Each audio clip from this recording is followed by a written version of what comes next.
আসসালামু আলাইকুম। আশা করি সবাই ভালো আছেন।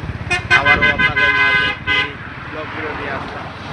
আজকের ব্লগ ভিডিওটা হলো আমরা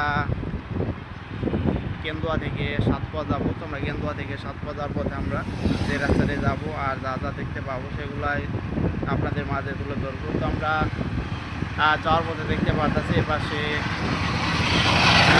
সুন্দর করে তারা একটি স্টিলের রেলিং তৈরি করেছে। আপনারা দেখতে পাচ্ছেন সাইডে যেহেতু একটি বিশাল বড় পুকুর, সেই পুকুরের পাশে কিন্তু তারা এই রেলিংটি তৈরি করেছে। তো রাস্তার পাশে দেখতে পাচ্ছেন এখানে একটি লাল পেয়ারা গাছ দেখতে পেলাম আমরা। গাছটা তো দেখতে পারেন কত সুন্দর। তো এদিকটা যদি একটু দেখাই, এদিকে আবার দেখতে পাচ্ছি একটি মসজিদের কাজ কত সুন্দর করে এ পাশে তারা করতেছে। আর এদিকে দেখতে পারতেছেন যে অনেকগুলা ইট ছোটো ছোটো টুকরা করে এবার রাস্তার পাশেই রেখে দিয়েছে কত সুন্দর করে তারা।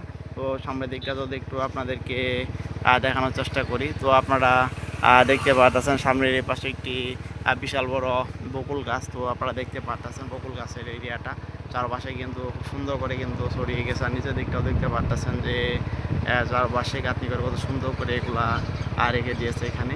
তো একটু যদি সাইডের দিকটা দেখে আপনাদেরকে, তো আপনারা দেখতে পাচ্ছেন এই সাইডের দিকেও কিছু গাছের দেখতে পাচ্ছি ছোটো ছোটো টুকরা এখানে রেখে দিয়েছে। তো এগুলো এখান থেকে সরাসরি তারা বিক্রি করে দিবে।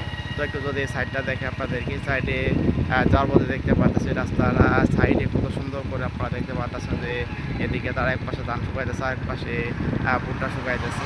তো রাস্তার এক পাশটা যদি একটু আপনাদেরকে দেখাই, তো আপনারা দেখতে পাচ্ছেন এখানে অনেক সুন্দর একটা দেখতে পাচ্ছি। তো আপনারা দেখতে পাচ্ছেন। তো আপনারা তখন পর্যন্ত যারা আমার ব্লগ চ্যানেলে ব্লগ ভিডিওটা দেখলেন তাদেরকে অসংখ্য ধন্যবাদ।